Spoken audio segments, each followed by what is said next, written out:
ಸ್ನೇಹಿತರೆ, ತಿರುಪತಿಗೆ ಹೋಗ್ತಾ ಇದ್ದೀನಿ. ರೈಲ್ವೆ ಸ್ಟೇಷನಿಗೆ ಬಂದಿದ್ದೀನಿ. ನೋಡಿ, ಜನ ಎಲ್ಲ ಕಮ್ಮಿ ಇದ್ದಾರೆ, ಯಾರೂ ಅಷ್ಟು ರಶ್ ಏನಿಲ್ಲ. ತುಂಬ ತಣ್ಣನೆ ಗಾಳಿ ಬೀಸ್ತಾ ಇದೆ. ನಮ್ಮ ಲೈಫಲ್ಲೂ ಹಂಗೆ ಸಾಗುತ್ತೆ ಅಂತ ಅಂದ್ಕೊಂಡಿದ್ದೀನಿ. ಈ ಸಲ ತಿರುಪತಿ ಯಾತ್ರೆ ಆ ಥರ ಭಾವ ತಿಳ್ಕೊಂಡಿದ್ದೀನಿ. ಸ್ವಾಗತ. ನಮ್ಮ ಸ್ನೇಹಿತರೆಲ್ಲ ಬಂದಿದ್ದಾರೆ, ತುಂಬ ಖುಷಿ ಆಗ್ತಾಯಿದೆ ಇವತ್ತು. ನೋಡಿ, ರೈಲ್ವೆ ಕಂಬಿಗಳು ಹೆಂಗೆ ಕಾಣ್ತಾ ಇದ್ದಾವೆ, ಲೈಟ್ ಎಲ್ಲ ಆನ್ ಆಗಿದೆ, ಜನ ಕಮ್ಮಿ ಇದೆ. ನೋಡಿ, ಮಾರ್ನಿಂಗ್ ಟೈಮು ಜನ ಕಮ್ಮಿ ಇದ್ದಾಗ ಯಾವುದೇ ಗಾಡಿಗಳೆಲ್ಲ ಎಂಥ ಒಂದು ಅದ್ಭುತವಾದ ಪರಿಸರ ಕಾಣುತ್ತೆ. ಗಾಳಿ ಆಗಲಿ, ವೆದರ್ ಆಗಲಿ ತುಂಬ ಚೆನ್ನಾಗಿರುತ್ತೆ, ಧೂಳಿರಲ್ಲ. ತುಂಬ ಖುಷಿ ಆಗ್ತಿದೆ ಮಂತ್ರಾಲಯದಲ್ಲಿ. ಇದೊಂದು ಚಿಕ್ಕ ವಿಡಿಯೋ. ಈಗ ಟ್ರೈನ್ ಬರುತ್ತೆ ಸ್ನೇಹಿತರೆ, ನಿಮಗಾಗಿ ಇದು ಚಿಕ್ಕ ವಿಡಿಯೋ.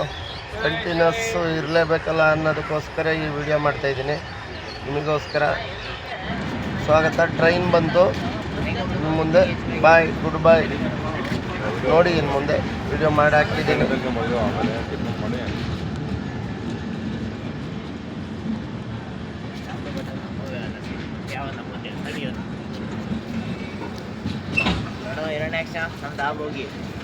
ಬೋಗಿ ನಂದೇ ಚೇಂಜ್ ಮಾಡಿರೋ ಮತ್ತೆ ಬೇರೆ ಬೋಗಿನ ಎಲ್ಲ ಒಂದು ಅಲ್ಲೇ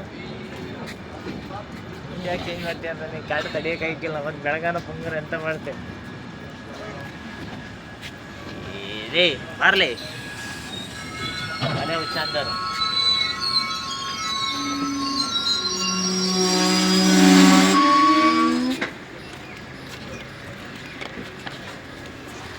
ಹರೇ ಶ್ರೀನಿವಾಸ.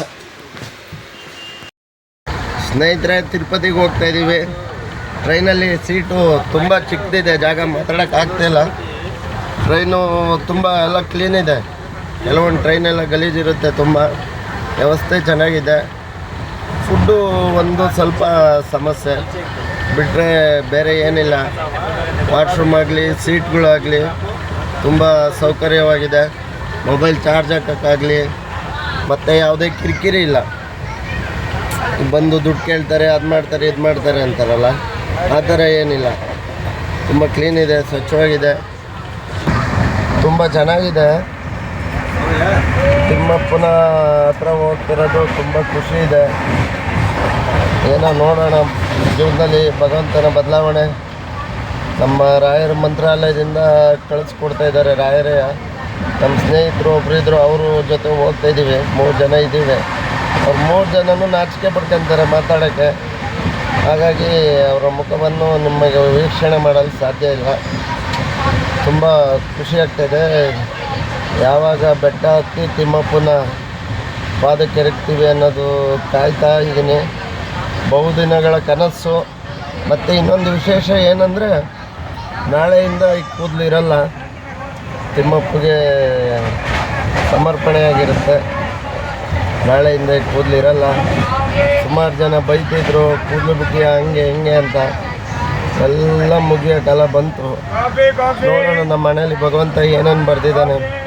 ಈ ಸರಿ ನಾನು ಬದಲಾವಣೆ ಆಗುತ್ತಾ ಇಲ್ವಾ, ಎಲ್ಲ ನಮ್ಮ ರಾಯರಿಗೆ ಬಿಟ್ಟಿದ್ದು.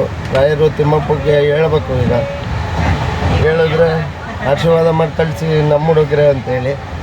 ಹಾಗಾಗಿ ವೆಯ್ಟ್ ಮಾಡ್ತಾಯಿದ್ದೀನಿ ತಿಮ್ಮಪ್ಪನ ಸನ್ನಿಧಾನಕ್ಕೆ ಹೋಗೋಕ್ಕೆ. ತುಂಬ ಖುಷಿ ಆಗ್ತಾಯಿದೆ. ಎಕ್ಸಾಕ್ಟು ತಡ್ಕೊಳಕ್ಕಾಗ್ತಾಯಿಲ್ಲ. ತಿಮ್ಮಪ್ಪನ ಸನ್ನಿಧಾನ ಯಾವಾಗ ಮುಡ್ತೀನಿ ಅನ್ನೋದು ತುಂಬ ಕುತೂಹಲ. ಏನೋ ಒಂಥರ ಖುಷಿಯಿಂದ ಕಾಯ್ತಾಯಿದ್ದೀನಿ. ನಿಮಗೂ ತೋರಿಸ್ತೀನಿ ಹೊರಭಾಗದ ವೀಡಿಯೋ ಮೆಟ್ಲತ್ತದೆಲ್ಲವ. ಬಾಯ್, ಗುಡ್ ಬಾಯ್. ಜೈ ಶ್ರೀರಾಮ್, ಜೈ ಜಗನ್ನಾಥ್, ಜೈ ಸಂಗೊಳ್ಳಿ.